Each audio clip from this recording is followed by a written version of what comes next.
More than 200 years ago, Americans fought a revolution against big government.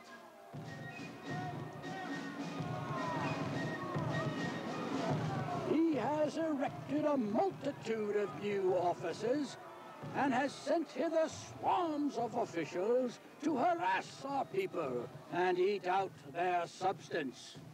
George III and his bureaucrats taxed and controlled their lives until the people said, enough. The government in Washington, D.C. makes you nostalgic for old King George. The royal tax collectors took about 25% from our ancestors. This year, government at all levels will extract 6% of our money to waste. And not gently. IRS agents use wiretaps, mail openings, informants, disguises, guns, chains, and jails to get every last dime. Meanwhile, at the Federal Reserve, 12 faceless bureaucrats decide your economic future. In secret. How much inflation should there be next year? What should interest rates be? How much of your savings should be transferred to politicians and their favored big banks? The Supreme Court, where individual rights are supposed to be protected, think it's fine if government invades our financial privacy, spies on us in our bedrooms, regulates church schools, and restricts our free speech. Meanwhile, at the Congress, everything is up for grabs, as long as it's yours. I'm Pamela Wistrom, co-host of On Second Thought. And now, for the host and star of this 14-year weekly-long TV show. Oh, are you ready? The one and only William J. Wagner. Thank you. Thank you very much. Thank you very much, Pamela. Tonight, people, we have a show. We have the California 18, or most of them, here on the set. Unfortunately, a few of them were not able to be here tonight, but we have a large crowd here. Among the California 18 here, we hope you will get to know how to defend yourself against what I call the merciless bank gangsters. I'm not an expert, but we've got some people who are close as anything you're ever going to meet to an expert, each in their own specific field. So please pay close attention. With me as our first guest here on the studio is Jack Sooty. Thanks for being with us, Jack. Tell us what you want to tell us what we need to know. Okay. Thank you, Ellen, for having all of the most of us, the California 18. What a pleasure to have us here. As a group, I'm looking at you all for the first time together, and I'll tell you, it's an impressive thing. We are fed up with our judiciary and our prosecutors. We are here gathered because our hearts are pouring out to you, the listeners, to believe that there is corruptness out there going on with our titles, with our properties. They're being stolen, and we need to have your help with us getting the ear of the Attorney General to produce some prosecutions. We know for a fact that people are out there still to this day, after the settlements, after the agreements with the banks, that are still committing fraud. These are not misdemeanors. These are not petty offenses or infractions. These are felonious accounts that people are still doing, and nobody is getting prosecuted. We need to stop this. Our prosecuting agencies have a responsibility, and they've taken an oath to enforce it, and we're sick and tired of the fact they're not doing anything. I myself am a victim. I need to have some justice. I can't get it. For 4 years, I've been fighting my bank, and nothing's been done to prosecute the 4 felonies. Nothing. I've asked 3 agencies, San Diego County DA, Ventura County DA, and now the Attorney General. They don't return my calls, write me back. They ignore me. That's not justice. Wow. Jack, tell me, is there a website you would recommend people to look at? Well, I think you have to be careful when you're on the internet. Each of us has our own way here tonight, and some of us will be giving you some websites or ideas of where to go. I know an old site that we used to be on, and we started a long time ago, was called Homeowners for Justice. C.J. Holmes started that. She was the founder of the California 18, and why we are here. We have 18 spreadsheets that we put together, and it's a large document that we had blown up. Go ahead, Jack. I have an assignment of my deed of trust, which is one of the 3 or 4 documents that everybody has on their land record, usually, predominantly, and it's the first step that the bank uses to falsify records. They record this on your property. They don't have the legal right most of the time to even do it. It's not their loan. They hide behind the crowd of judges who support them because they won't send them to jail. Is that the document there? This is an assignment of deed of trust, and what this is the first document of many, including some promissory notes that are being forged, and the signature that you see scribbled there, that is supposed to be the legal signature on a legal document, and it's not. You'll see it's a scribbling, and the gentleman's name that's there, Mortgage Electronic Registration Systems, has no knowledge of who he is, and yet he signed it as a representative of theirs. Wow, is that a robo-signature? It most certainly is, and it's still going on to this day. Jack, tell us your credentials. I'm a former police officer from Illinois and San Diego. Been a licensed detective, licensed in California, and part of the time I was licensed in Nevada as a private investigator. I'm a forensic specialist dealing with mortgage fraud and the representation of title fraud, and I work with many other people, including my peers here tonight. I've got about 6,000 investigations under my belt, and I've saved 20 people from losing their homes. Wow, that's certainly worthy of an applause. Thank you, Jack. I really appreciate you being here. Now we're going to turn to my next guest, Renee. Renee's on my side. Thank you, Renee, for being here. Thank you, William. Thank you very much. Tell us what you think people should know, Renee. Well, what I think you should know is that if you're paying a mortgage or you think you're paying a mortgage, you might want to look into who you're actually paying. We can tell you unequivocally that we have none of us seen a legal document for anyone with a right to take your home or to collect money from you. We approached a year ago C.J. Holmes, our founder. We've got to give her a round. C.J. Holmes amazingly brought together a show. We did a daily show for an hour in education. Through this show, we found that oaths and bonds were being violated. We found that we all came together with all our illegal documents with Recon Trust and Bank of America.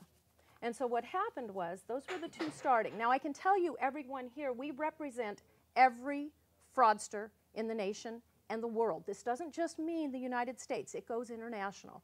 We have every bank involved, not just, we have Bank of America, Wells Fargo, Deutsche Bank, we have Chase, JP Morgan. Thank you, Mr. Diamond, because you're still in homes and you're still in your chair. We're out to get you. You're going to leave that chair unless you can get into a chair we really would like to see you in. We've got every servicer, Ocwen, Litton, Aurora. We have Recon Trust. We have Quality Loan Servicing, 2 of which in California are not paying any property or business taxes.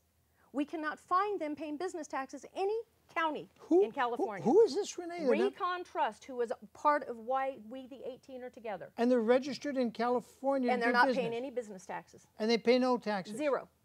Oh, but Quality Loan Servicing does in Washington. What? Wow. Yes.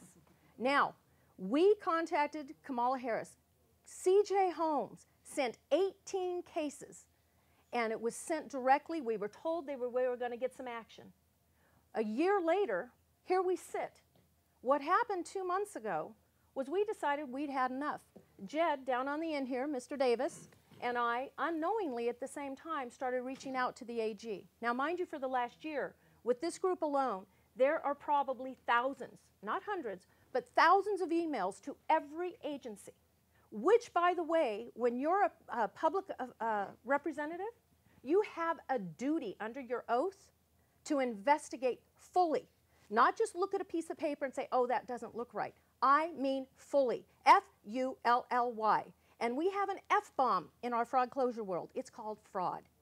It is the biggest F-bomb this nation knows. This F-bomb has created identity theft, trespass on our likeness, which is creating the crime scenes within our records, in our land records, that is stealing our homes, our land, and our lives. Our families, in this group, I can tell you, no longer know who we are. When this plight started in our lives, we were gone. I have had one day in the last 6 months that I can even tell you I've shared with a child of mine, smiled, and tried to leave this plight behind. I myself found the tax assessor's office having stolen 1.63 acres from my property. When I went in to remind them I had the documents showing for the second time, I won my home back from illegal foreclosure. They were shocked that I found it. I was more shocked that they took it. In investigation and in proof, we found out that it was a perfect, what appeared to be an easement for utility down my property, with a big development going in a plot away. I kicked into gear because 2 weeks later I got a notice of default on my property. I am being stalked, I believe, and harassed systematically through every agency now that we can get it. We can all tell you, when you're in foreclosure, you have utility problems. You have mail problems because the post office is involved. You have problems with your access. I actually have a title policy that was paid. Equity Title sold me a policy for as an underwriter, Commonwealth Title. My land is landlocked. I have no legal easement in or out of my property. I have 27 acres. I don't have a legal right to get to or from. But they gave me a title policy. And each and every modification that they did that was illegal on my property, and I mean illegal because they wouldn't listen to me, they didn't put the names properly on it, so therefore it's void, V-O-I-D. Fraud is void. There is no question. This is we shouldn't have to go to court to prove. It's void. So what happens with all of this is we send 18 cases to the Attorney General. Kamala Harris, darling, I am ready to have a cup of coffee with you and bring my crew. California 18 is calling you to the carpet. You have an oath which I have received without a notary on it. I have questioned why there's no notary on your oath. William, if there's no notary, do you think that means she's swearing under testimony that it's true? If there's no notary, it's not a valid oath. Well, that's my thought. So Kamala, let's clear this up, because we've talked to David Payman in LA. We've talked to Leslie Westmoreland, both very wonderful gentlemen, and I can tell you, I firmly believe that these two men had good mothers, because I think they raised good men. And I think these two men really are telling us the truth when they tell us they want to jail these banksters. Well, that's been my solution for a long time, and people think maybe I'm a little radical, but I've been saying for a long time, the solution is to arrest all the banksters, starting with the Federal Reserve Board of Directors and all their subchapters and all their 7, 8, 9 branches of the Federal Reserve. You arrest them on the same day across the nation at the same time, and you lock them up until the gold that used to fill up Fort Knox is brought back, because it was stolen on 9/11, and there's virtually no corporate media coverage of what happened to all the gold that was at the gold depository. And where did it go? The bank gangsters got it, and they've stored it somewhere in a private vault, probably in upstate New York, and they're not going to give it back until they've crushed us completely, made us homeless on the land our founding fathers stole from the Indians. And I said that right. We stole it from the Indians. Yes, amen. And we need to put those bank gangsters in jail. Isn't that interesting, folks? I think that's just really super interesting. We just had an amazing event there with the California 18. Taking my hat off to you people that tuned in tonight for Take Back America. This is a live show Friday night, the middle of May of 2015. And in spite of 6.5 years of an imposter president who wasn't born in Hawaii, the republic reduced to a democracy, reduced down to an oligarchy, still throttles on at full speed towards dictatorship. And I really mean that. We don't have a representative government anymore, and haven't had one for a very, very long time. It's just really incredibly amazing that we pretend we have elections, we pretend, oh, we'll do better and get the right guy in next time, and it doesn't happen. Next time the elections are rigged again. But Kamala Harris, she was the subject of, and that's why we used this opening back from January of last year.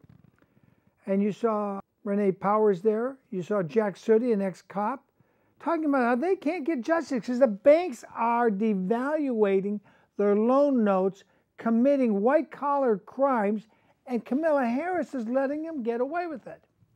Now, if we go further on with the next two guests in the California 18, by the way, you can see that on YouTube. If you want to go watch it at your own leisure, it's on YouTube as California 18 Part 1. There we have Kamala Harris stonewalling an intelligent bunch of public-minded sovereigns. Citizens are slaves. Citizens are like subject to the British Crown. You're just slaves to the banks. Being a citizen is not as good as being a member of we the people who are sovereign. And it says so in many cases, also in 11120 of the California Code. It states that we the people are sovereign, and we do not surrender our sovereignty simply because we elect or appoint people to California judgeships or governorships or the state senate or representative or whatever office. We don't surrender our sovereignty. We are sovereigns without subjects. And most of you are probably going to have a friend that say, oh, those are radical people that think we're sovereigns. Because they think of sovereigns as people who make law.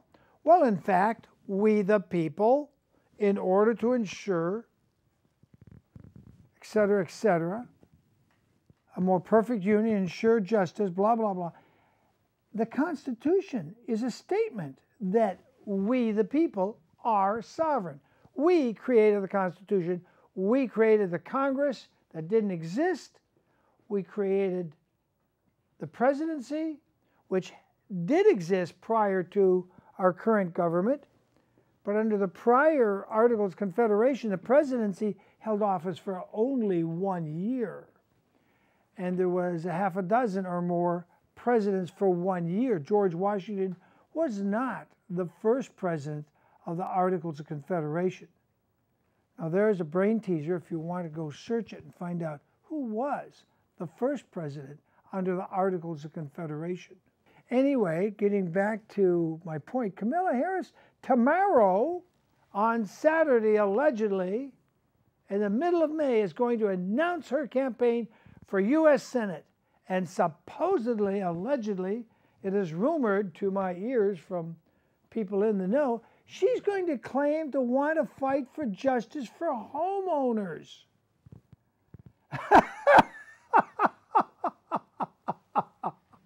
And that's why I played you the California 18, because you saw the retired police officer, Jack Sooty.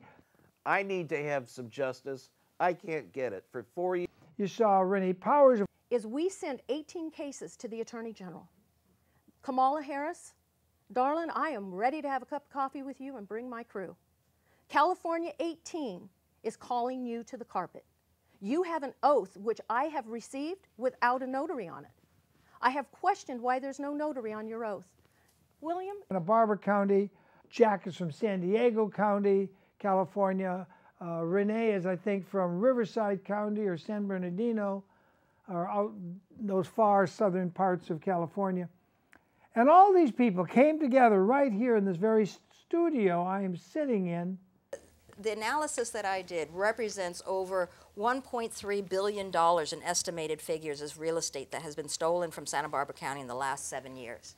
It represents a tremendous amount of violations. People are losing their lives over this. People's families are being destroyed over this. 5 months and 1 year ago, and we did the California 18, and it was quite an event because you also had a former supervisor for Bank of America. The gal with the blonde hair. No, not my co-host Pamela Winstrom, who introduced us briefly. But you had Candace Jones. That they do modification for these people. Now, first off, I don't believe in these modifications because it's modified fraud, just as Renee said. Who's retired on her pension. And she went into great pains to show you the files and explain how B of A was lying to people. You know, you call in on their helpline and she was telling you they were lying. Send in your documents. They'd send it in again and again and again and say, we didn't get it, even though they had got it. So now here comes Kamala Harris that wouldn't listen to Candace Jones, wouldn't listen to Jack Sooty, she wouldn't listen to Marina Reed, she wouldn't listen to all these people who made up the California 18. She couldn't hear them. In fact, she threatened to have them arrested, if I remember rightly. And now she wants to say, oh, I'm campaigning to help the homeowner. Bull cracky.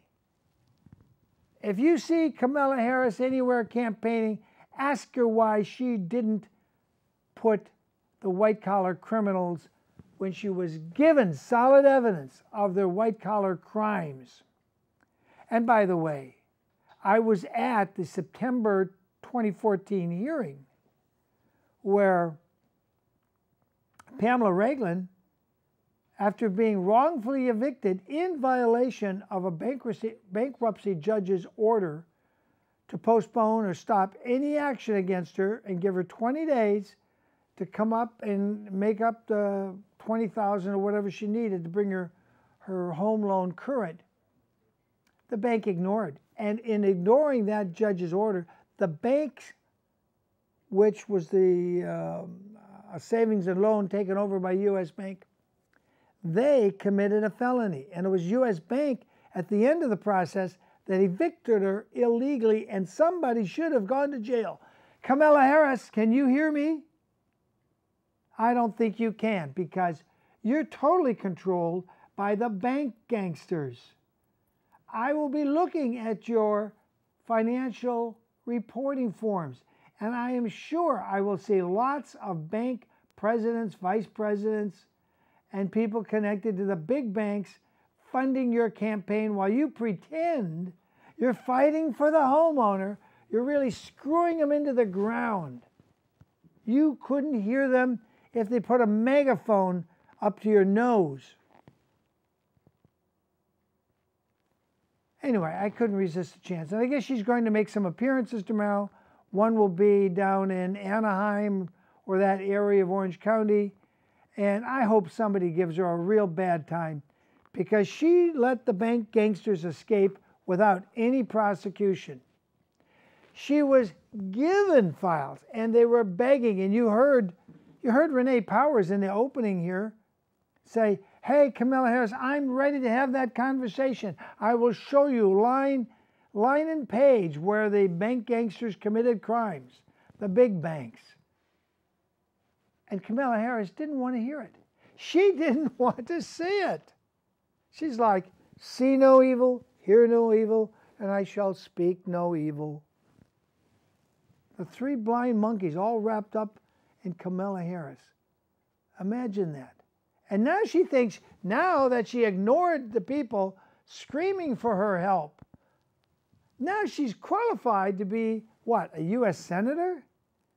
Give me a break. Give me a break. I'll tell you somebody else that needs a break. We're going to take a look at something I just posted on my Facebook. Don't go to me. Don't go to me. Bring it back to me if you can't find it. Let me find it for you. There's this guy up in Spokane, Washington. His name is Daniel Lewis Smith. He's married, got a wife. He's got a couple of kids. All he really wants to do is help people. And he came up with a product that helps people. And hundreds of people say, yeah, that helps me. The problem isn't that they aren't getting help. And there's people that claim that, their diabetes went away, their cancers subsided or went away, all this sort of thing. And yet the FDA says, hey, it's not approved by us, so we're going to put you in jail for 35 or 40 years and your wife. And there's this guy, I called him this morning. His name is Christopher Eric Parisi. He's the U.S. federal prosecutor. And he's having a good old time. I mean, a good old time. Because he's got the judge eating out of his hand. And he couldn't be a happier camper if he tried. He just couldn't be. He's as happy as they get. Just as happy as they get. So my question to you people is, if they put this man, who thousands and thousands of people want to buy his product because nothing else is getting rid of their diabetes or their arthritis and they want this product. Now he makes it from two substances that are completely legal.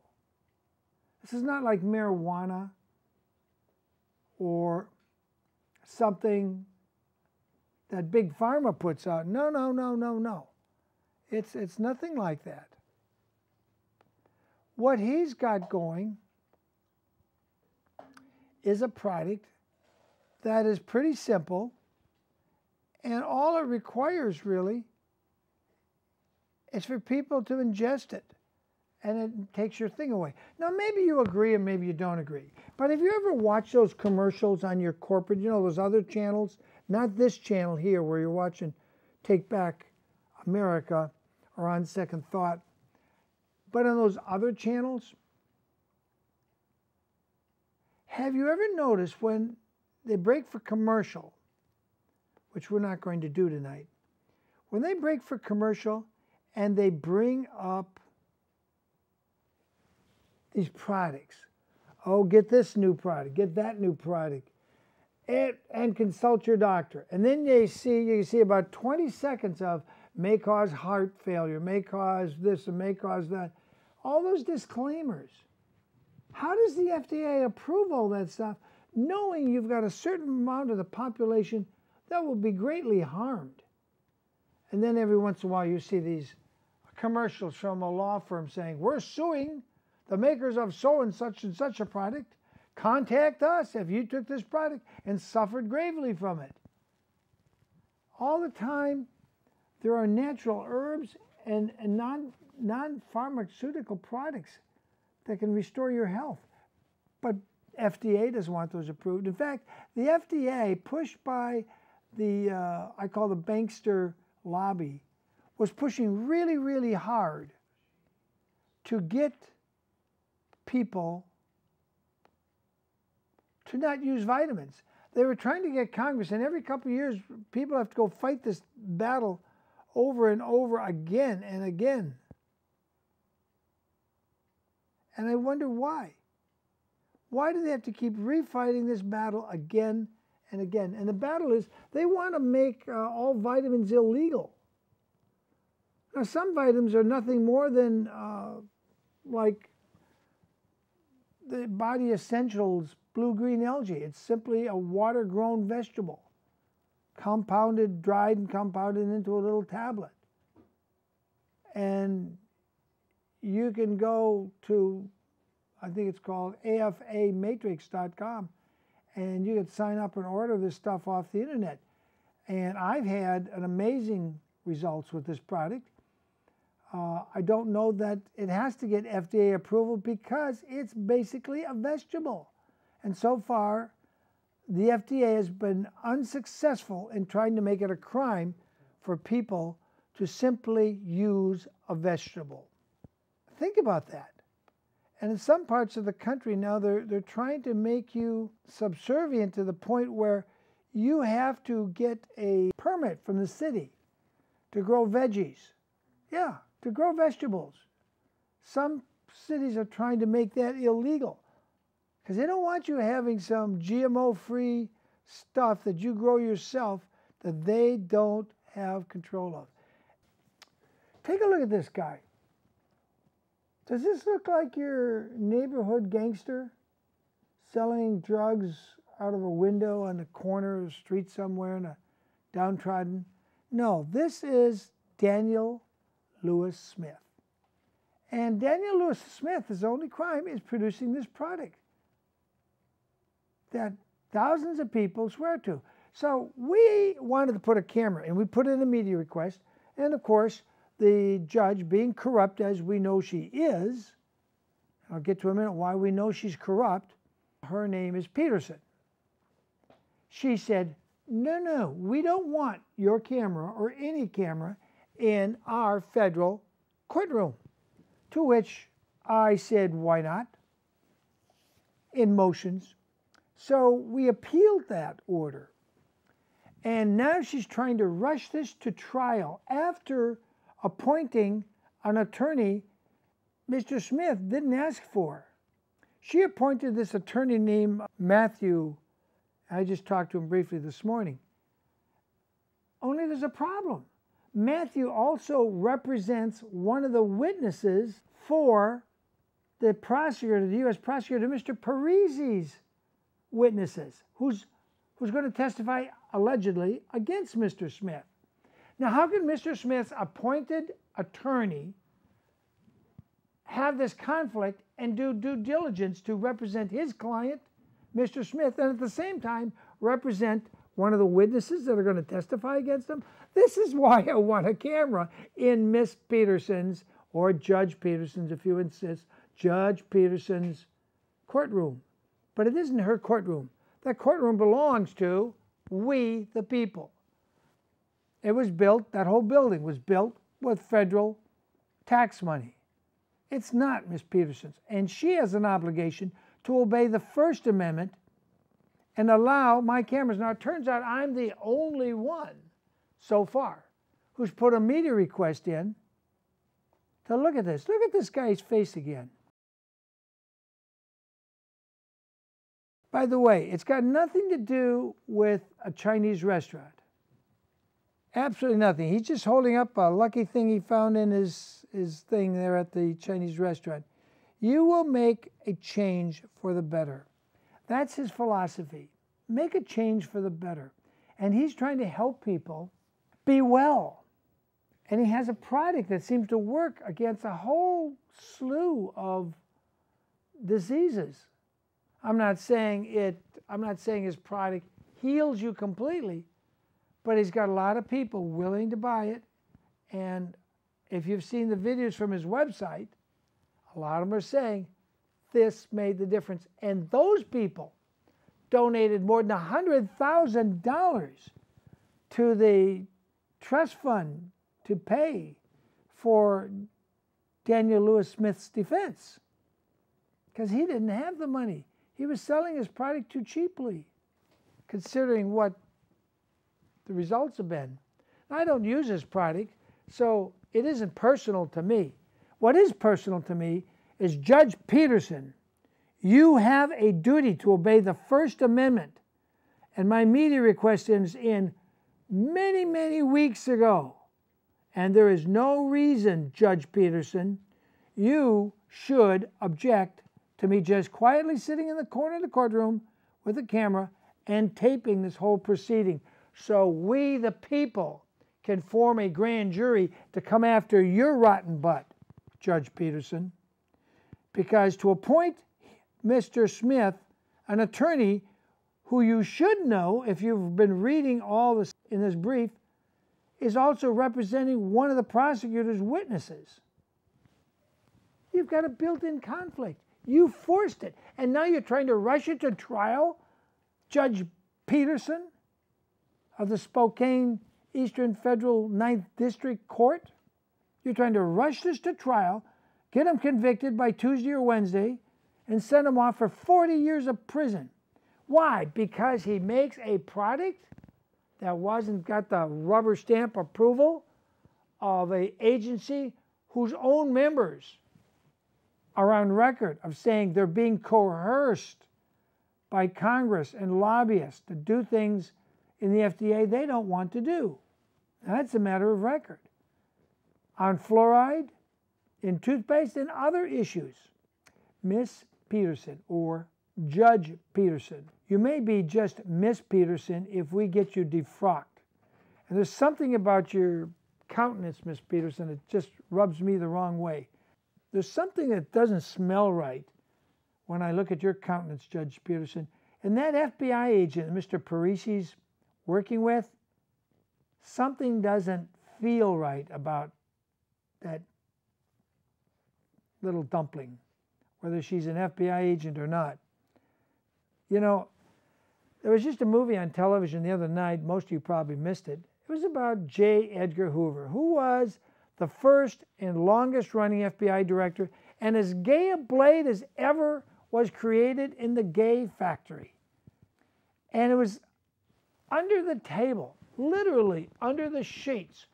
He was a cross-dressing, he liked to be the woman, and Mr. Tolman, both who are dead now, J. Edgar Hoover, but the average public had no clue that the director of their FBI was gay.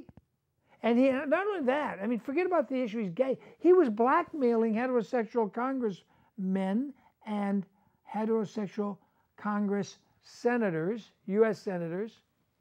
He made sure, along with LBJ, they had a certain five-star hotel that had a suite where they kept a bevy of young women for them to go do the wild thing with. And he audiotaped them.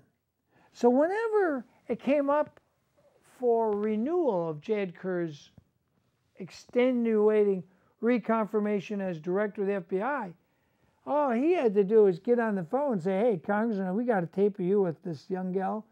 Or, hey, Senator, how's your wife? How's your kids? And, oh, by the way, we got a tape of you humping Miss So-and-so down at the hotel in Washington, D.C. Be terrible if the news in your hometown got that and your wife and kids saw that. That's the kind of creepy, scummy person J. Edgar Hoover is. And there's something in that. When I look at you, Miss Peterson, Judge Peterson, hopefully soon to be ex-Judge Peterson, because you need to be impeached, either by a grand jury indictment, a de jure grand jury, or by people lobbying Congress to get you off the bench. There's something wrong with you. When you appoint somebody and force them as the defendant, Mr. Smith's, do we have Mr. Smith's picture still up yet? Can we see his face again? You appoint this attorney for this guy, Mr. Smith, knowing that someone's going to testify against Mr. Smith, who is also represented by Mr. Smith's attorney? You know, there's a couple of special orders in, emergency last-minute special orders, and I tried to get mine in today. But this trial should not go forward on Monday because even Matthew, the appointed attorney for Mr. Smith, has got his own special request into the court saying, I can't prepare to defend him. I haven't been on the case long enough. I need more time. And while we're waiting for that to come around and him to get enough time, let's give my appeal to put my media camera in your courtroom time to go to the appellate court of the 9th District, Federal 9th District Appeals Court, and see if they agree that corruption should be allowed to go on. And by the way, the basis of my appeal, and I think it's worth noting to you, the basis is simple. Mr. Smith cannot get a fair trial if we don't have a camera in that courtroom. We absolutely must have a camera. And I'm willing to share the footage with CNN, Fox, who really don't care because they're pushing the same agenda the bank gangsters want. And that is to take all of our civil liberties away, bit by bit. That's what this, anyway, I've labored long and hard on that and probably don't need to labor on that much more. I just thought you people out there deserve to know what's going on that nobody else is going to tell you. I mean, they're just not going to tell you. I'll tell you, but I doubt very much that most of these other people will tell you.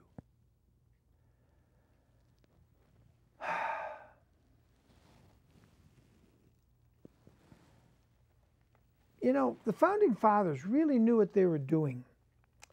One of the amendments was hidden.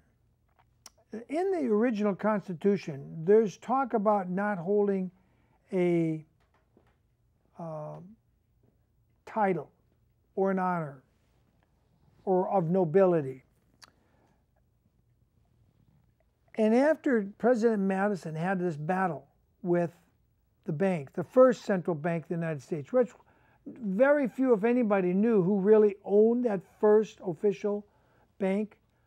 Establishing that bank in 1791 or 1789 was the same as winning the Revolutionary War and then throwing the victory away and letting them set up a bank. Because through the bank, the Rothschilds and their subsidiary banks were able to expand and contract the economy and call in loans and gobble up businesses. Now, I'm talking 200 years ago, and it's the exact same thing that's happening today. And the Rothschilds and the Warburgs and Chase, the Morgans, the Rockefellers, they own stock in the banks that own the Federal Reserve. The people that print our currency, which isn't real money, because it's not made out of silver and gold, so it says in Article 1, Section 8, no state shall coin anything but silver and gold. Well, the problem is no state coins anything anymore. We just print paper. It's currency, but it's not real money. We have gone so far afield from the original intent of the Founding Fathers, we are now transformed about 102 years ago from a Republican form of government to a democracy, and then the democracy has slid downhill into what I could only call as an oligarchy. And we're going to have a man I interview named Charles Grapski, who has a degree in political science and theory. He has a jurisprudence degree, and he taught jurisprudence in London, England, of all places. And you can go watch that interview tonight on YouTube when we're done, but we're going to show it to you as we close the show. But what I wanted to point out to you that the corruption of our republic, under a Republican form of government, everybody doesn't get to vote on everything. Because, in fact, everybody doesn't know everything about everything. So, for example, supposing you needed a brain surgery, you had cancer in the brain, and you had to wait for the democracy to all vote to allow you to have brain surgery. And then some said, well, I'll only go along with it if the brain surgeon will use tools from the 1905 surgeries. We can't use modern tools. And so that amendment gets. So now you're going to have your head cut open using antique surgical tools. That's democracy in action. And sometimes it works and sometimes it doesn't. No, the Founding Fathers did not trust the mob of we the people to run everything. So what they did is they set up a government where you elect somebody you trust who supposedly has some expertise in certain amounts of information. And with that expertise, he represents you in your state legislature, in your city council, in your county board.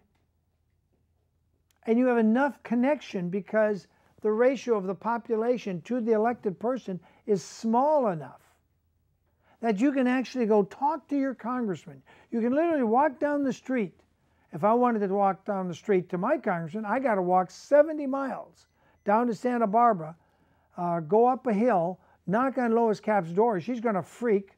She's not used to average citizens or even talk show hosts coming to her door saying, Lois, I want you to give, say, Erwin Schiff, lobby for the president as goes out, as Obama goes out, lobby that he give Erwin Schiff a commutation of his bogus sentence. He's still in prison. He's been in prison for 10 years for writing a book. I thought we had freedom of the press. Well, this process of seduction, we had a constitution. If you read the original Constitution, the original unabridged Constitution of the United States, we the people do not directly elect Kamala Harris or anybody to the U.S. Senate. Under that Constitution, The state legislatures have a process, and they pick and they put the U.S. Senator in office. Not we, the average person, who knows nothing about him, has no chance to meet him. And those people we elect to the state legislature, who we do have contact with, or we used to, before the state of California went from 500,000 to 40 million. I mean, think about that. We had 80 assemblymen and 40 senators representing 500,000 people 120, 30, 40 years ago. And today, we still only have 80 people, only the population is 40 million. 40 million. 40 million. Still only represented by 80 assemblymen. Now, back in the day, 100 and some years ago, each assemblyman was someone you could walk down the street, knock on the door and say, "Hey, Bobo, I got a problem with Judge Schmuck down at the courthouse. I think you ought to impeach and remove him. He's violating the Constitution every day, and he did it to me." Today, you don't even know where your judicial officers live or where your assemblymen. I remember Abel Maldonado used to live across the street from Mayor Larry. And then they had a tiff, and he moved 3 miles out on Betaravia Avenue. 3 miles, and nobody could find him. You couldn't go knock on your door and say, "Hey, Abel, I got a problem. I want you to rectify it in the assembly." How many people can actually walk down the street, knock on a door, and talk directly to your state legislator, senator, or state rep? Let's see. Not me, not you, not him, not her, not them, not Stephen, not Gregory, not Alan, not Dale. None of us. Gabrielle, I'm sorry. Not Gregory or Gabrielle or Pamela Winston, my co-host in the opening of this show. Nobody knows their state rep well enough that they can call them up on the phone and say, "I got a problem." So in effect, we don't have any representation. And that takes me back to something Michael Warnken said on this show, I don't know, 6, 7, 8, 9, 10. I've been doing the show 15 years. I think it was 7, 8 years ago. He was right here in the studio, and he said, if we don't get the ratio correct, you're not going to have any representation. And he went into, you ought to watch it. It's on YouTube. It's called Warnken 1, 2, 3, 4, 5, 6, I think. Warnken spelled Warnken. Warnken 1 on the William Wagener YouTube channel. And he pointed out the Constitution says every time a congressional district grew to the point there was more than 30,000 people for one Congress rep, they were supposed to divide the district so that no district ever had more than 30,000 people. And in the Federalist Papers, they said, if you ever reach the point of 40,000 people represented by one congressman, you will have absolute tyranny. And today, in 2015, we have 700,000 people with only one House rep. That's why we've become an oligarchy. Once you get into these positions, whether Democrat or Republican, doesn't matter, they all protect each other. And this political theorist we're going to take you to here in a minute says exactly that. And it's quite a good interview, but I recommend you turn off American Idol tonight after you finish watching this show. Don't go to another channel. Go on the internet and find your 25, 26 amendments and read them. I think we should go back to, in the state legislature, no state rep can represent more than 20,000 people. And if we apply that to Congress, instead of having 435 Congress critters, we would have approximately 1,000 House reps. And maybe they could learn to live on their salary instead of taking so many bribes under the table, like Duke Cunningham down from San Diego way, who's doing time in prison. Or that other guy from Ohio did time in prison. Or Dan Rakowski from Chicago, who's doing time in prison and was also a close friend of Obama's. and worked with some things with Obama. These are the things I want to encourage you to do. But think about forming your own federal grand jury, a de jure grand jury, taking an oath. Because the ones that the courts are appointing are useless.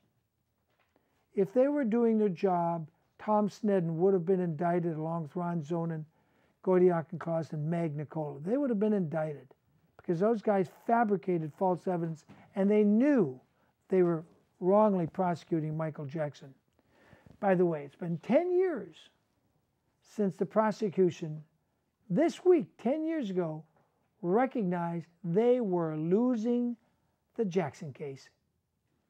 And they couldn't do anything about it. So they plotted to slip in 4 misdemeanors to beg the jury, give us even a little misdemeanor conviction. And the jury said, nothing happened. We ain't going there. We're not going to give you any convictions. Because they saw the faked evidence. With that, I want to bid you to come watch now with me my interview with Charlie Grapski, who's in Orlando, Florida at the moment for this interview, and I'm in California. In this segment, we're going to ask Charlie about the city government. He found, what were they doing, Charlie?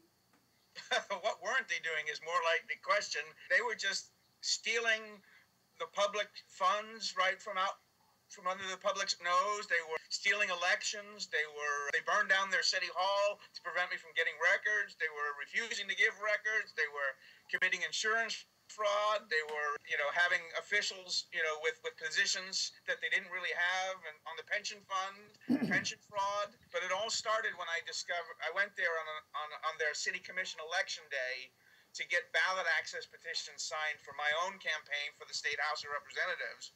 And people told me about their concern that they were tampering with the absentee ballot process and some other things in the election, and it turned out to be true. What people told you they had concerns about tampering with the absentee ballots? Oh, citizens. When I went to one of the 3 polling locations. I was pretty well known by reputation, and so when people heard that I was there, they came to me and they said, "Look, there are people who had threats made to them for having signs for the opposition candidate to the sort of machine that runs the city. There have been businesses that have been threatened. In the past, they have tampered with ballots, and they believe they're tampering with the absentee ballots again." When you say again, you mean in 2015? No. This was in 2006. 2006. Okay, so Yeah. This has been an endemic, long-term problem. And we're Right. not talking about the city of Orlando. What city are we talking about? This is the city of Alachua in Alachua County, which is about 11 miles north of Gainesville, so it's north central Florida. Gainesville being the home of the University of Florida. Alachua. About an hour south of Jacksonville, about an hour and a half south of Jacksonville. Okay, got it. So you happened to live there and you were going to run for office and discovered your candidacy was not welcome. My candidacy was not what? Welcome? Okay. No, not by certain people.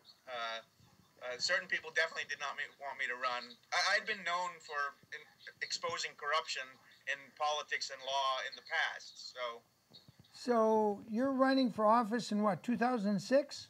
In 2006, yeah. And as a result of your running, what happens? Did you get on the ballot? Well, no, I actually I withdrew right before the end because, like I said, this was actually the first day of my campaign, and I got so occupied with just exposing what was going on there that I couldn't do justice to running a campaign. Even though I was getting free publicity and I probably would have won, I probably should have stayed on the ballot. But I stepped aside to focus on this. And then they began, what I did was I got a law professor who I've done other cases with to agree to take a case to challenge the elections. As I was continuing to investigate and finding out it was much worse than we even thought. And then a week after we filed the lawsuit, I went to get records, and I got arrested. I got arrested in the city hall after they denied me records. But while I was actually looking at the absentee ballot records, looking at the evidence that was going to prove the crime, so they arrested me for wiretapping, and that set off a chain of events I got arrested several more times. Eventually was put in a coma. They put you in a coma by just beating you down with the... I was beaten and by the torture is local not... Latchemy police? It started, in fact, the videos are out there on the internet. You can see the video of when I'm arrested. I was arrested at a police station when I went to the police station to file a complaint. And you can see them basically start tugging me and throwing me around. They threw me into the glass wall outside the door. And then when they brought me inside, they hit my head on the side of the door, knocked me unconscious for a brief few seconds. Then the next day in the jail, which you can also see on video, where I'm talking to the judge and I'm getting him to lower my bond and they're trying to keep me in jail, you can hear after that as while I'm on video, they're trying to drag me away from the judge who's on video in downtown, and I'm in the courthouse. The judge does nothing about it, and I make them stop, and I continue on, and I prevail on a little bit of what I was working on, and then you see me walk out the door, and then you hear me screaming for my life, and literally, and you can hear, you listen closer, you can hear, I can't breathe. They had me on the ground. They maced me from like 5 inches from my face, or like 6 scans across my eyes. I went into convulsions. I couldn't breathe. My throat was swollen up. And this was what month, what year? That was in August of 2007. So this is the year after the election you withdrew from. Right. So what happened was, like I said, the first time they arrested me was for wiretapping. I was even banished from the city limits because they thought I was a terrorist, they would claim. So the judge said I can't even go into the city limits. And that took several months before I got them. They actually went to try me on the case, and I picked a jury, and I was representing myself. And finally, we got a judge because I demanded speedy trial, and the judge dismissed the case with my first motion to dismiss out of 3. But then they arrested me again and again and again for trespassing, for going to get public records. And this was the last time that they did it, well, the last in that sequence, and that was a year later. And was the professor still trying to help you at this point? Oh, yeah, he's been helping me throughout the entire time. His name's Professor Joe Little. Is he still trying to help you? Oh, yeah. I've been working with Professor Little since 1995 when we did a very famous political defamation case in exposing the good old boy system of Florida. It's called Florida Blue Key versus Grapski. Grapski versus Florida Blue Key, sorry. Florida Blue Key. Florida Blue Key. That's the good old boy systems that's run the state of Florida for a century. Huh. And I actually had to prove they existed as a secret society in court, which I did for the first time. And that was in 1995. That was 1995 was when the case was filed. The trials, we had 2 trials. One was 98, one was 99. I won both cases. Did you win any damages, any financial? I won $250,000 and a $6 million judgment I got. Not that I got $6 million, but... But you never collected on it? Not on the $6 million. I got most of the $250,000, but not the $6 million. That's still pending. So that's still pending. And meanwhile, the city of Latchemy stole how many millions? I mean, I saw one of your videos. You had a copy of a check, and it showed, I think, $1 million check. Yeah, 1.2 million. That was a check that actually the auditors found that was handwritten like They didn't even take time to type it. From themselves to themselves, just taking $1.2 million out, and nobody could explain where it went. But the city manager was defrauding the pension fund for multiple millions of dollars, and I proved that and got the pension taken away from him, but no prosecutions. He's now in the seat that I was running for in the legislature, by the way. When that city manager and the mayor finally left, and they looked at some of the things I was saying to look at, they discovered that the city, which is required to have an emergency fund, which had tens of millions of dollars in it, and it's not allowed to be touched. It's a felony to take any of that money out without very particular purposes. It was down to less than $80,000. Wow! And nobody can explain where the money's gone, or so we're talking multiple millions of dollars. Wow! Wow! Wow! We're speaking, people, with Charlie Grapski, Grapski, who's a thorn in the side to the criminals in office in Tehachapi County and probably in that whole area of Florida, which is why we're doing the interview with him while he's in Orlando. I would just like to tell you, Charlie, I've been down your road. I ran for county supervisor and looked like I was going to win in 2002, and then they suddenly arrested me on false charges, threw me in jail, published it in the local newspaper that I was an escaped convict, which wasn't true. I wasn't an escaped convict, but 3 days before the election, that's what they blasted out in the media, and the local newspaper was in on it, the radio, the TV, they were all in on it. And then they let me out of jail right before the election. Oh, you lost. The damage has been done. Yeah, they just achieved. Like what they did to me. Right. When they did it. I mean, this has been going on since 2006 with me, because just a few months ago, when I was heading to Ferguson in October, and then back to Albuquerque, where I was exposing a lot of the stuff that was going on with the public records being hidden from the James Boyd murder by the police. The SWAT team came and got me and they couldn't get a charge on me, so they actually did what's called a Baker Act and said that I was a danger to my own life, and they had to hold me for 72 hours right before I was to get on the plane to go to Missouri. Wow. So it's been going on and on and on. Which brings me to a question, Charlie. Is Florida a republic or a democracy, or is it a system of little oligarchies?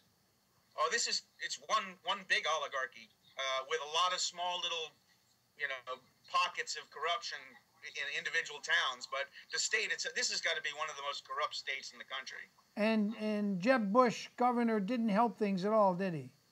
No, he wasn't part of the old boy system, but he was part of the new sort of mixture of the two.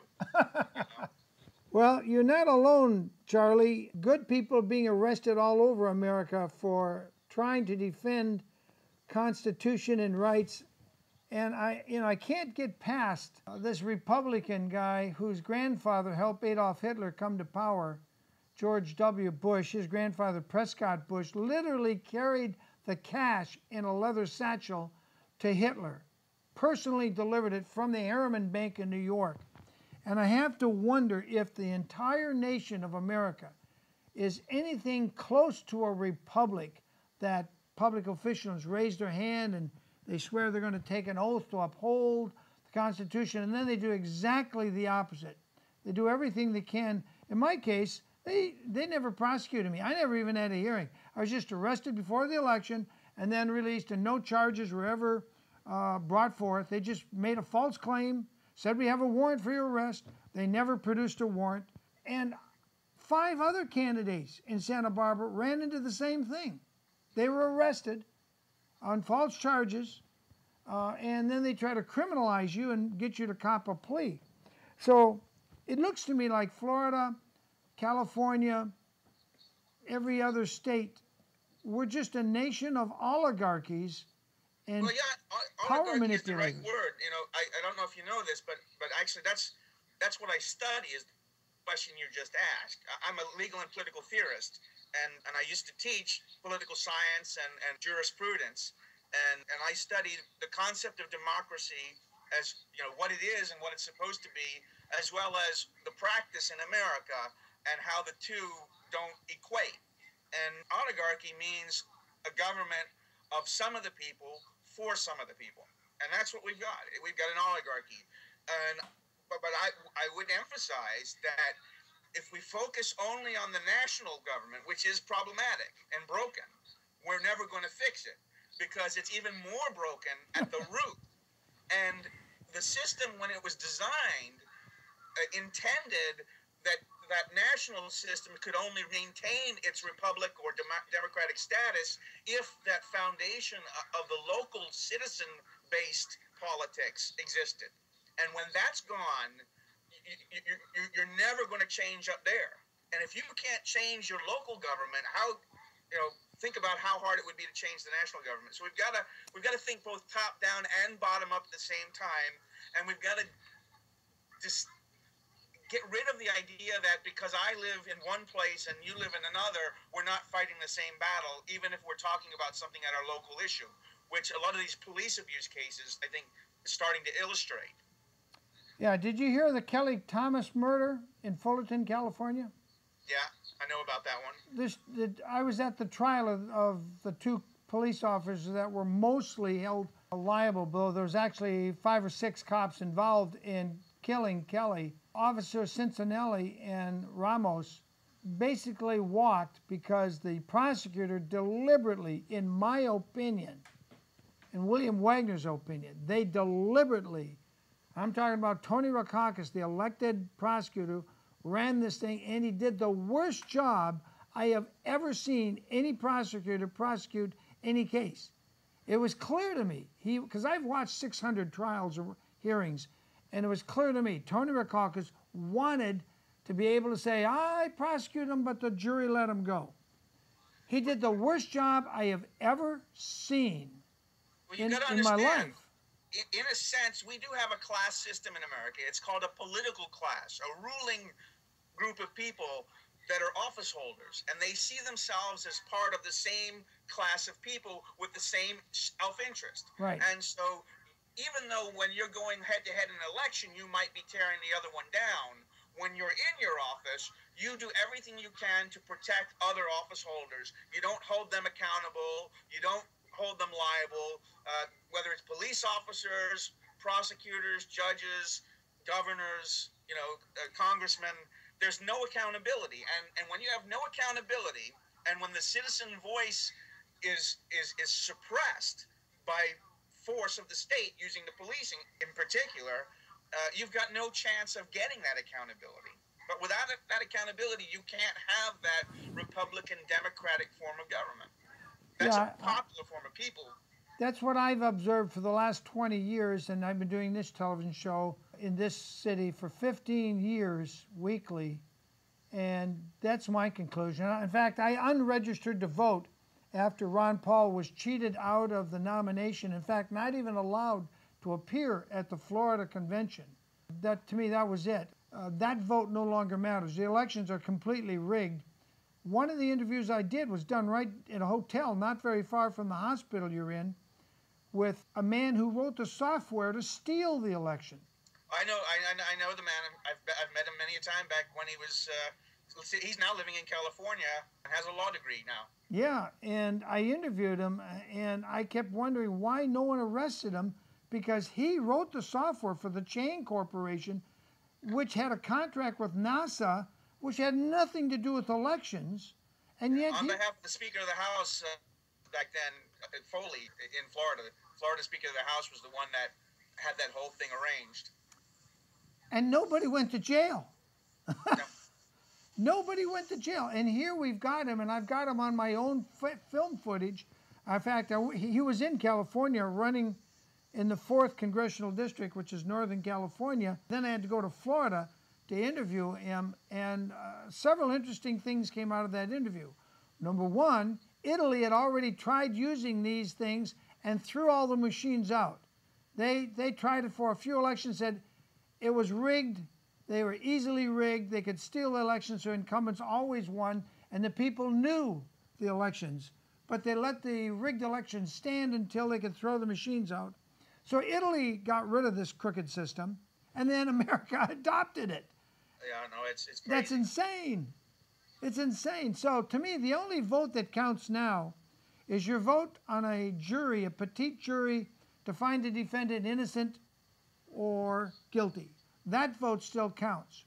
Your vote on a grand jury, and this is my solution, Charlie, you probably haven't heard of it, but there's a guy right there in Florida who set up a de jure grand jury in Tallahassee, which is close to you. This guy's name is Anthony Williams, and he claims he got the judge to accept his grand jury sitting in the courtroom to watch the judge. And they told the judge, and the judge said, well, I'm following the Constitution, so I don't have any objection.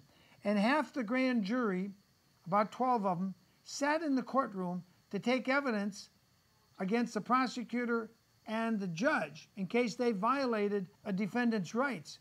And he said the judge straightened up really quick once he recognized they had an impaneled jury, de jure grand jury, that had filed their oaths of office with the county, so they were empowered, and they weren't created by any judge's appointment.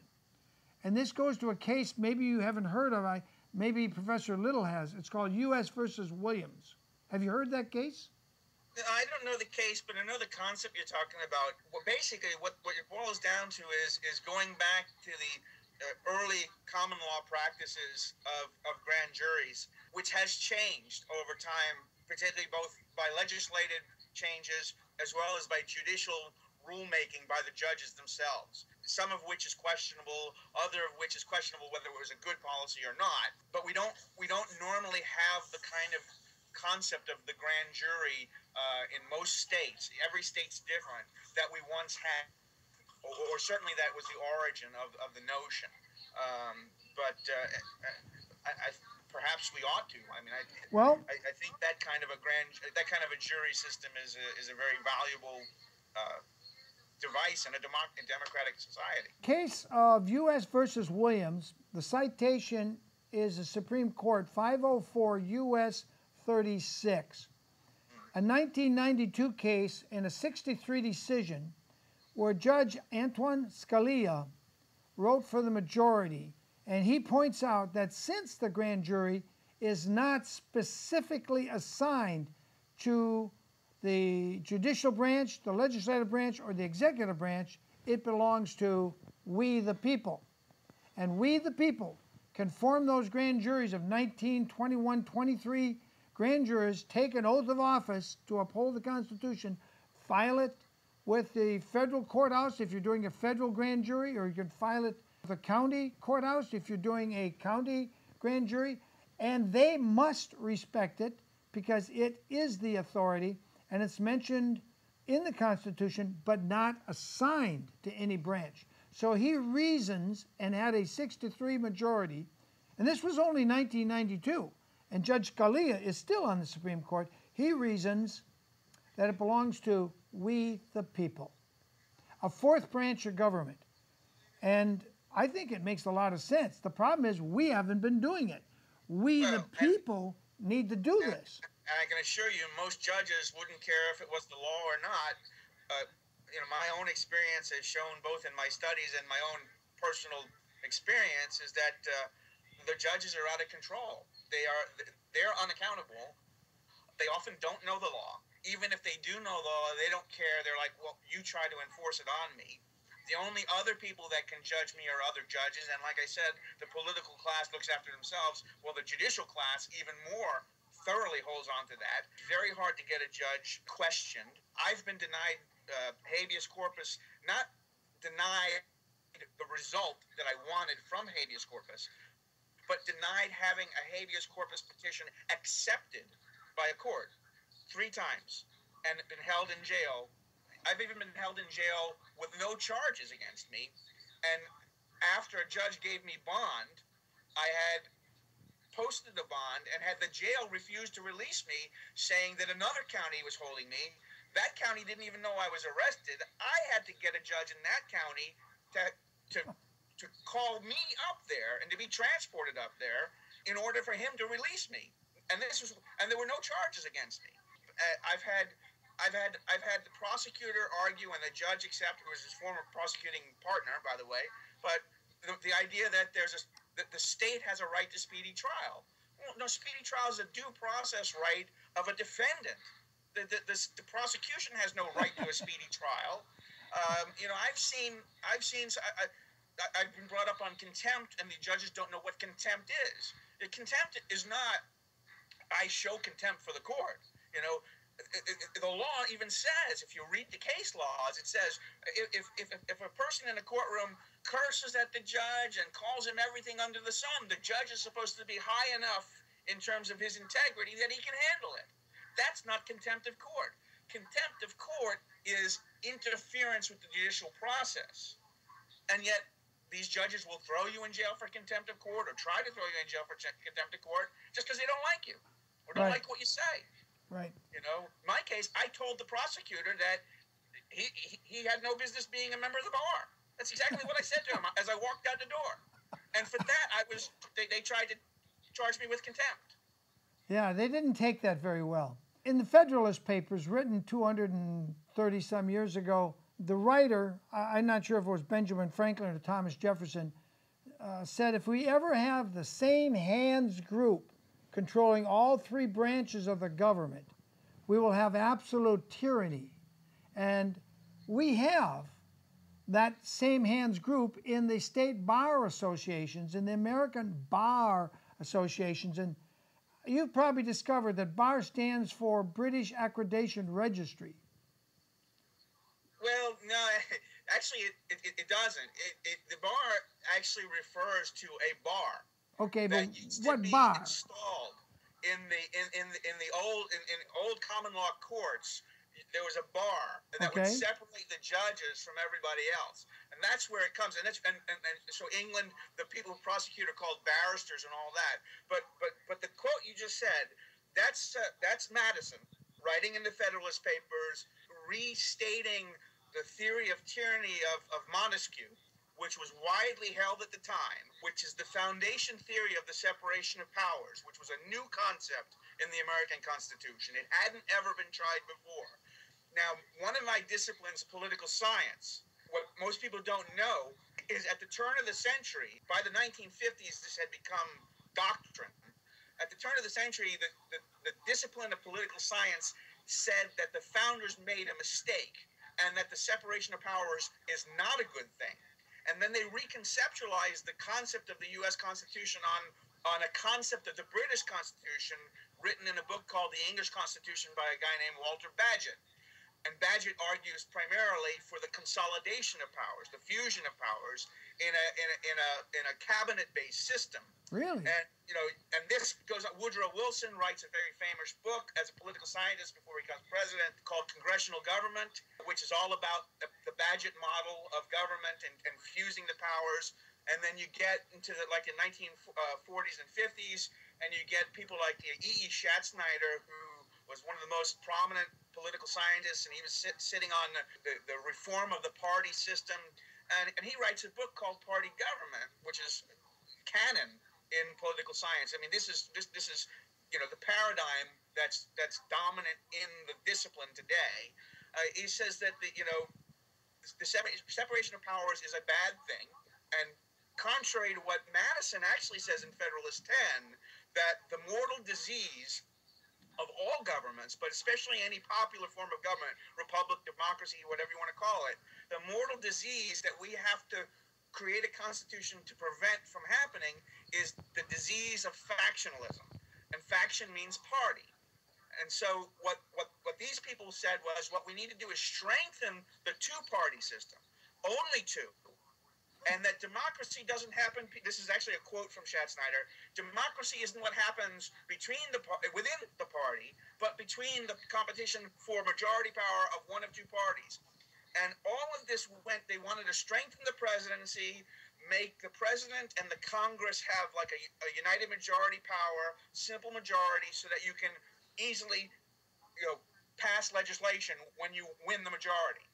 But that's the exact opposite of what the founders of this country, they wanted to make it tough to make a law. They wanted a law to be so needed that everybody would agree to it. And they wanted people to be all their voices there so that you're not having one faction be able to negate the other faction. So the Constitution, if you read Federalist 10, the most important of them all, and then the quote you give comes from either 47... From 47 to 51, Madison writes about the separation of powers, and that's where the tyranny quote comes from. But Federalist 10, it's very short, and it encapsulates the core of the constitutional theory, which is you can't get rid of party and factional spirit. People will seek out others that they have a self-interest with without getting rid of liberty, and you don't want to get rid of liberty. That's worse than the disease itself. So what we have to do is create a set of institutions, which the Constitution was designed to be, on the understanding that local governments were democratic as well, that negated the effects of faction. And so rather than having an official two-party monopoly. We were supposed to have voices of everybody. And, John Adams actually wrote that representation ought to produce a mirror image of society on a smaller scale within the House of Representatives. That's what a representative intent was. What are your credentials again, your teaching credentials, Charlie Grapski? I've got degrees in political science and law. I studied political science and political theory at the University of Florida, and I studied law, legal theory and legal history, and political theory and political history at University College London. I taught jurisprudence there at London, and at University of Florida I taught political theory and political science, American government, American foreign policy, things like that, problems of democracy. What years did you teach in London? 99 to 2001. At that time when you were teaching in London, did you ever dream that you would be arrested in Florida just for trying to expose corruption? Did it ever cross your mind that this could ever happen? I can't say that I was naive in 2006 to how broken the system was, but what I've seen, No, back in 2001. I never believed what I have actually experienced, and every week I experience more, even though I've now learned that's even more absurd. But back in 2001, back when you were in London teaching, did it ever occur to you in 2001 that someday I'm going to be thrown in jail, held without warrant, held without charges, that my writ of habeas corpus will be ignored? Did that ever occur to you in 2001? No. So it was inconceivable. But I didn't think it was likely. And I certainly didn't think I'd wound up in a coma. Yeah, and they did. They put you in a coma, didn't they? Yeah. But that's not the reason you're in the speaking from the hospital today. For the past month and a half, which came a week after I was taken to the hospital when we last talked, but that was for repercussions of what happened to me. But that wasn't something that kept me in the hospital. I'm here taking care of my father. Right. So when they put you in a coma, how long were you in a coma? I was in a coma for 2 days. And did you ever identify the specific police officers that put you in that coma? Oh, yeah, we know exactly who did it. Are they named in your lawsuit? Well, I take that back. We know exactly who did the beatings and the torture a week before, but there's an issue of, I was given a thing called baclofen, which is a muscle relaxant. Mm-hmm. The night before, I wound up in a coma, and there was no reason for giving me that. In fact, I was trying to refuse to take it. Who gave it to you? It was forced down me. And who forced it down you? I don't know. Where were you when they forced it on you? I was in a jail infirmary cell. In what county? Alachua County. And was it given by a jail nurse? Or you don't remember? I have such little memory. I gained some memory back of it. I just remember a male and a female being in the cell with me, and that's it.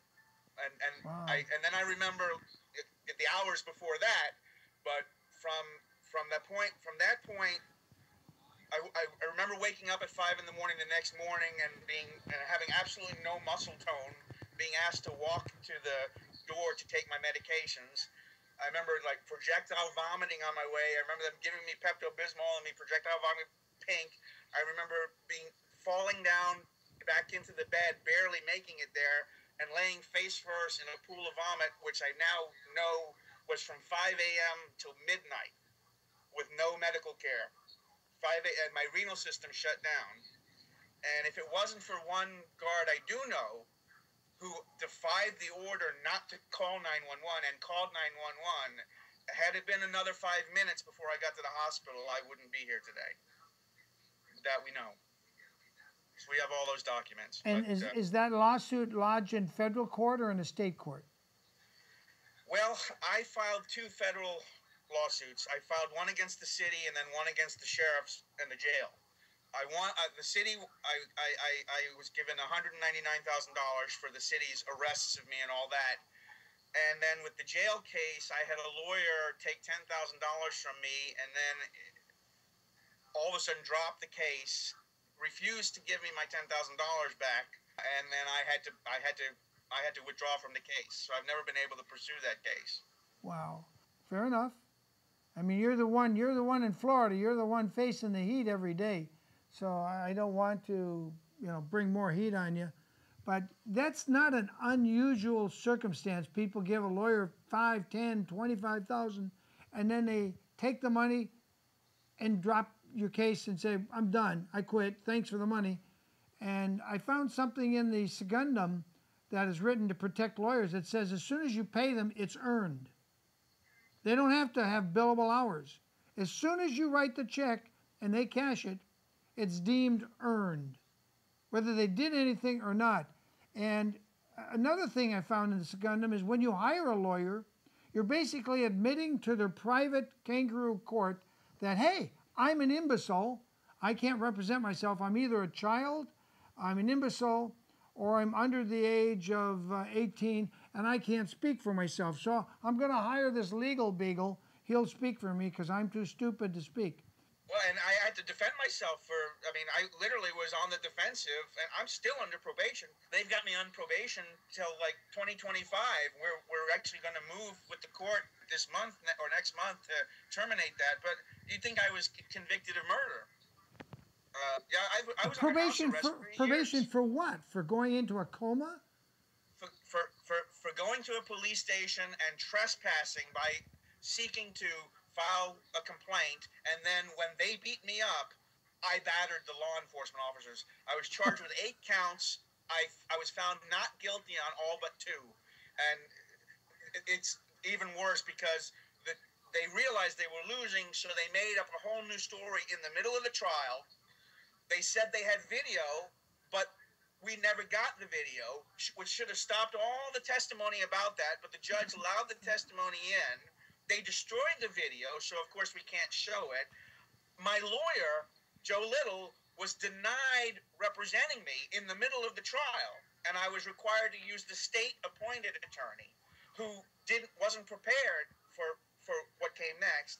And so, like I said, I was found not guilty of trespassing, so I had a right to be there. I was found not guilty of disturbing the peace. I was found not guilty of resisting arrest with violence, and I was found not guilty of battery on the chief of police. But I was found guilty of battering no longer showed what happened.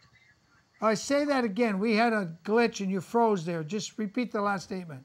I was found not guilty of trespassing, right? Not guilty of disturbing the peace, right? Not guilty of resisting arrest with violence, right? Not guilty of battering the chief of police, right? But I was found guilty of battering 2 officers after the video that was admitted to court, and they did give us, no longer shows after I went down a hallway, and as they brought me into a cell while I was semi-conscious.